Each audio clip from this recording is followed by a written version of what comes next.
All right. Hello, everybody. Thanks for joining. Before we start, could somebody just send a thumbs up that we have some sound out there so we don't talk all day while being muted?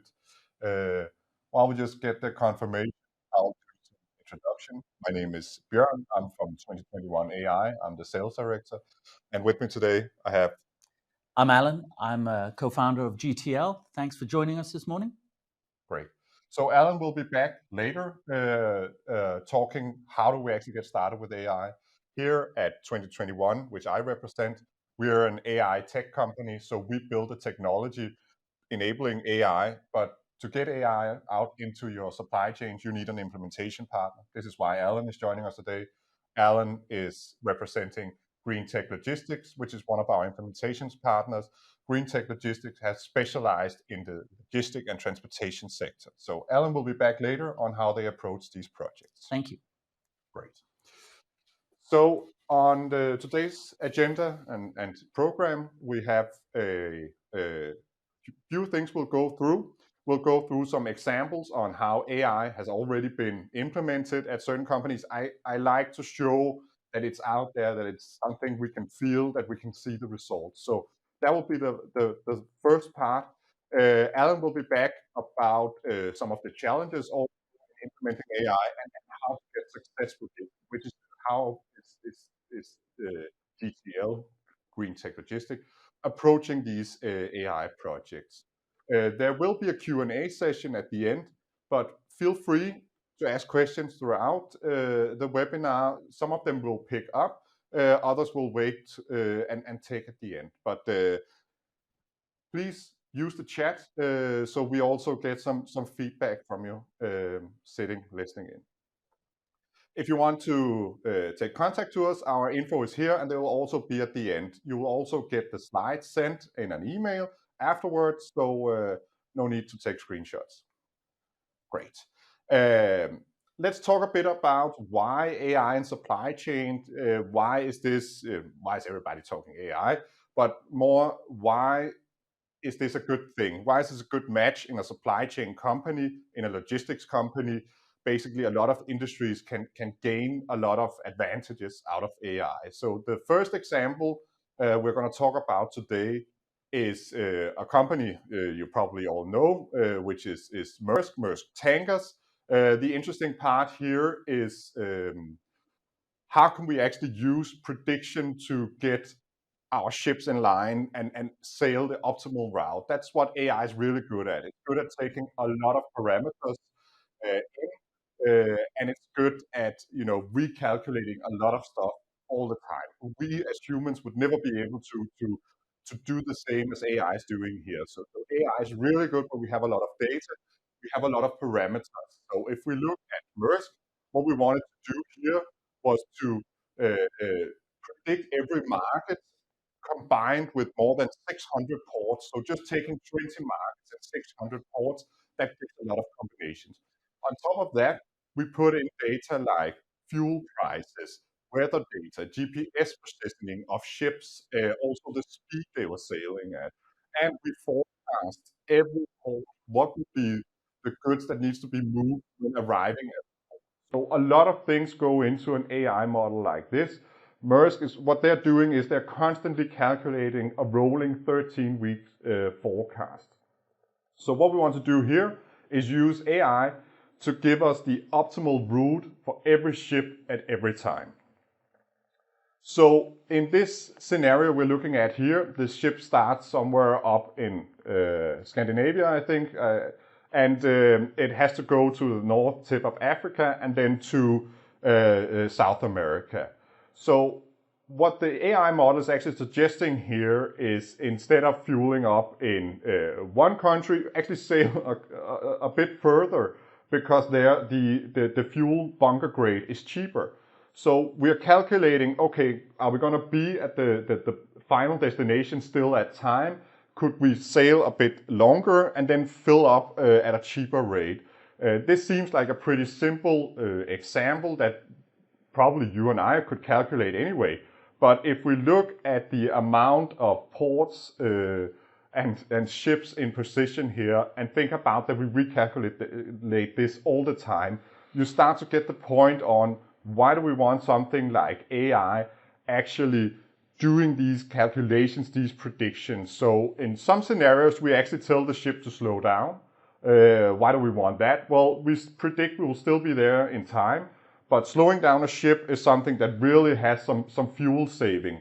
So it's all about being, predicting what will be there when we arrive, what will be the optimal speed. Are there other things affecting our journey, like weather, like traffic at certain ports? So we take in all of these data into these prediction models, and while predicting, we can also predict the optimal route. So for one truck, one ship, one port, it could still make sense, but if you scale it up, that's really where it starts to make a lot of sense. So you don't have to be the world's largest shipping company to get the power of AI. You could be a warehousing company that has a cross-dock, for example. This would also give a lot of benefit. What's strong about AI is it's able to learn from the history and then predict the future. And when predicting, it can take in way more parameters than we as humans typically can do. And we can do it for every container, every truck, every ship.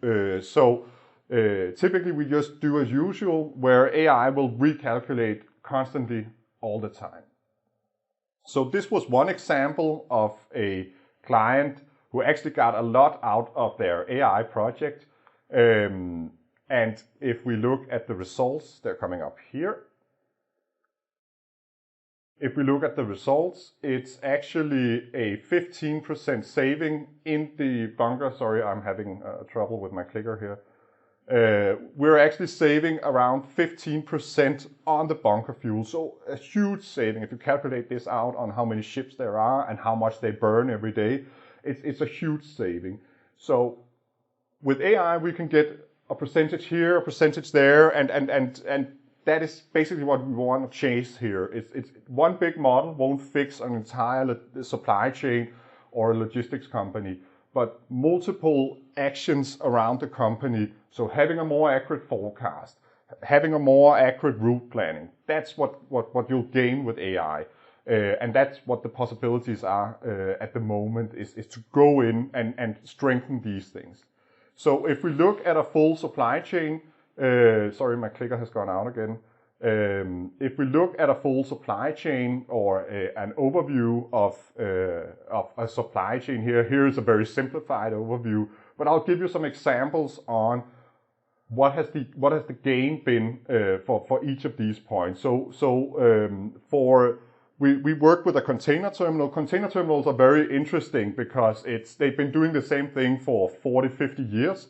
But by letting AI predict the order the containers are stacked in, we can actually increase the prediction on when will they be picked up. So why is this interesting? Well, it's interesting because if you think about a container terminal, we stack 4 or 5 containers on top of each other.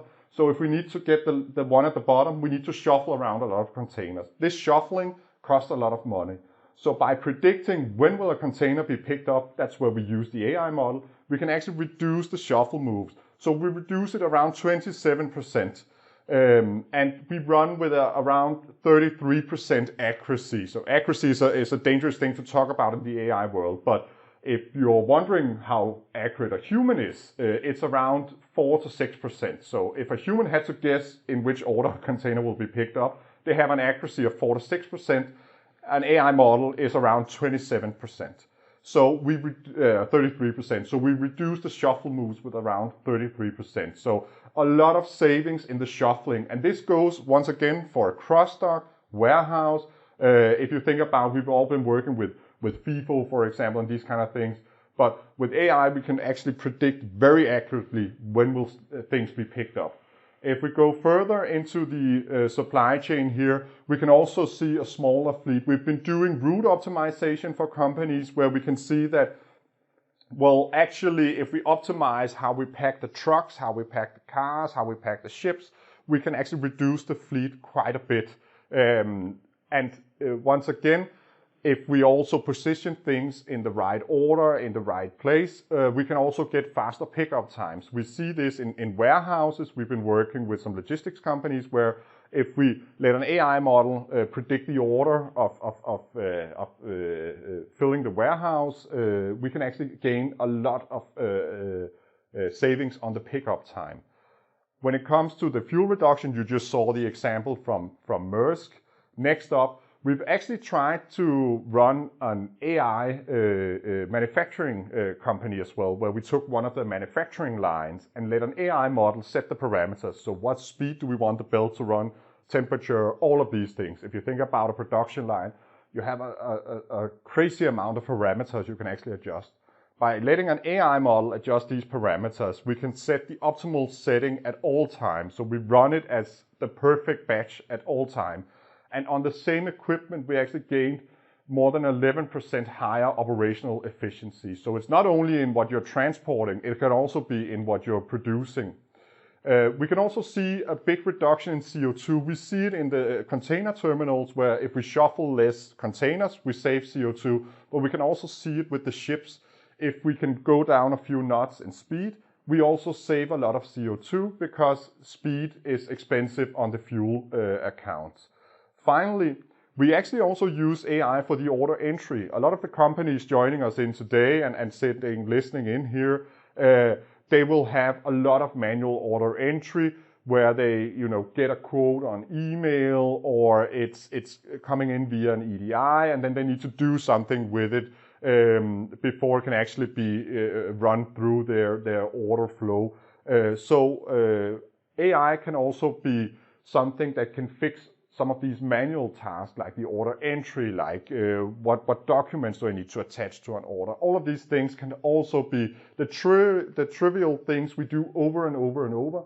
That's where AI can come in and help. So these are some examples from real life that we've been part of where we see the results. It's not one model that fixes it all. It's small models around the supply chain, the company that actually helps. So I'm going to leave it over to Alan.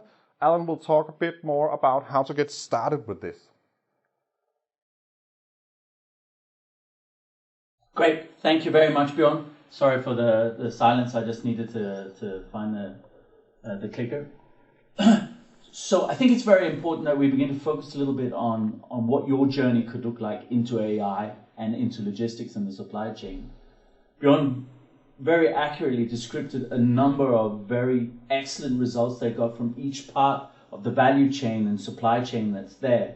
But we also realized that a lot of these challenges and a lot of firms and your challenges might be specific to a certain area. So as much as Bjorn described all the results that you could get from an entire supply chain, we also recognize that there is a need to focus on a certain area. That area is individual from each company to each company, and what your challenges are might not necessarily be that of another firm, just like your goals also might differ from another firm. So for example, Bjorn also mentioned how warehousing, cross-docks and terminals are a challenge. What we've found is that the timeliness of delivery and logistics from when you receive the order flow to when you want it to receive the end user is a critical part of how we in road logistics specifically are trying to enhance and create value around our end users' needs. Now, to do that, you might also need to have proper track and trace or order shipment flows in place. And then ultimately, stepping back from that, you might want to start by enhancing your own forecasting and supply planning. But essentially there, we're talking about three very individual needs that might enhance your supply chain without necessarily having to go to the whole figure eight as such. Now, moving on from that, I think it would be quite interesting just to go to a real life example. So we had GTL had a case with a Danish production company that wanted to move from analog to digital, and at the end of the day, their ultimate goal is to begin to apply a more algorithmic and AI approach to their business model. Now, this essentially can be quite a daunting factor for many people who don't know where to start. And this is where we kind of step in and say, sometimes you actually are a lot further than what you believe you are. So for this particular firm, the first month was about onboarding a logistics service provider. That was GTL. In this instance, we identified some very simple gaps that we could actually be part of the solution. Number one, they needed track and trace capabilities. We delivered that. Number two, they needed an integration, EDI, API. These are quite standard nowadays. We delivered that. And then three, we want to begin to see, well, how can we enhance their day-to-day service flows into a digital environment? That's month one. Moving on to begin to focus on how can we apply some of the data that we have just extracted, and then how can we begin to focus that towards enhancing the value and the value chain of this particular firm. Now in month two and month three, what we begin to do is define the hypothesis of what are you trying to achieve with AI. Going back to the examples before, it could just be sales forecasting to start off with, and it also could be route optimization like what Björn described in the MERS case. But ultimately what we're finding is that your KPIs might differ from someone, even one of your peers' KPIs. And it's important to identify what hypothesis we're going to test, how we're going to go about it, and define the test appropriately, using the data that we in month one essentially set up and assisted you in gathering. I just want to make quite clear, it's your data. We don't take over your data, we access your data, but essentially it will be yours all the way through. Now, we've defined a hypothesis, we've defined tangible KPIs, now we need to test. Now, in month 4 to 6, we're testing your hypothesis of whether your data and your hypothesis around your data fits into an AI model. Irrespective of what happens, these always yield very interesting results. And it's important to see that when these results go on the table, you might feel slightly challenged about how you view your business model and how you view the world outside your business model. But these are all healthy challenges. And in that, well, what we'll do is we'll also adjust the hypothesis and begin to look at the next stage, which is the most important phase. So AI has become a lot more accessible in the world, and more will adopt it. But ultimately, we also need to take a pragmatic approach and say, well, in month 6, what we need to do is deploy these models. We need to see results. We need to create tangible action points to be able to roll out your AI model and begin to convert your business into a algorithmic and also model-driven business model. Essentially, these results are quite realistic inside of 6 months. We're there to help you, and we're there to help drive the agenda for you. I think that's it for now, Bjorn. So, do we have any questions out there? Yeah, please feel free to ask some questions in the chat. We'll take them up. I pre-wrote some questions in case that there was a bit of silence, and we're getting told to move over a bit here. So, for example, one of the things I often meet out there is what data challenges needs to be addressed when implementing AI in your supply chain. I know from some of the projects you've done that sometimes it's actually very simple things that's needed to actually start to get a digital trace. Maybe you can talk a bit about that as well. So we had a client who actually was concerned of whether they could move their business into an AI environment. And really the defining factor was we needed a label printer that had the right data points. And so we put the label printer into the right place in the value chain, and then actually made a whole bunch of questions fall into place, and we can begin to work with the data in track and trace, optimization, and a lot of the KPIs that we've talked about right now. Typically, we already have systems in place where we can see what's being ordered, when is it arriving. But if we get some of the points in the middle, like you were saying, well, if we start labeling some things, scanning it, that helps. If we start adding GPS data from the trucks or whatever it is, that typically also helps, because we want to find these small adjustments throughout the entire supply chain. One of the things I also see, at least as a very good AI starting point as well, is the demand forecasting. For me, this is where everything starts when talking about a supply chain, but also a place where AI is very good. What's your feeling around this normal supply chain company out there? Are they great at forecasting, or are they, this is a very leading question, is it more like, last year's numbers plus the growth we want to have? Well, typically I think everyone's been faced with a budget where you've had a good year, great year, and now you need to add 10% into it. So, and I think where we can get better on forecasting and budgeting is to begin to apply also what are the parameters that should be going into your forecast and your budget. It might be a commodity, it might be supply chain parts that go into your production process that, and we've all been accustomed to this over the past 12 to 18 months, is delays in actually receiving your parts. So what can you do to forecast those delays, work with those delays, optimize your supply chain, but at the same time work it into your budgeting process to begin to have more transparent, more honest budgets about how you can deliver, and then ultimately also perhaps deliver more.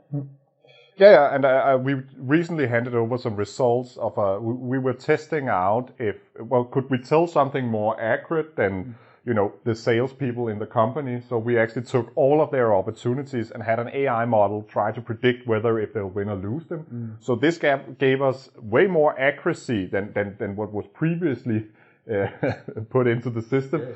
So a very good starting point of actually knowing what's going to hit you. Then we also looked into their the parts they needed to acquire for these orders.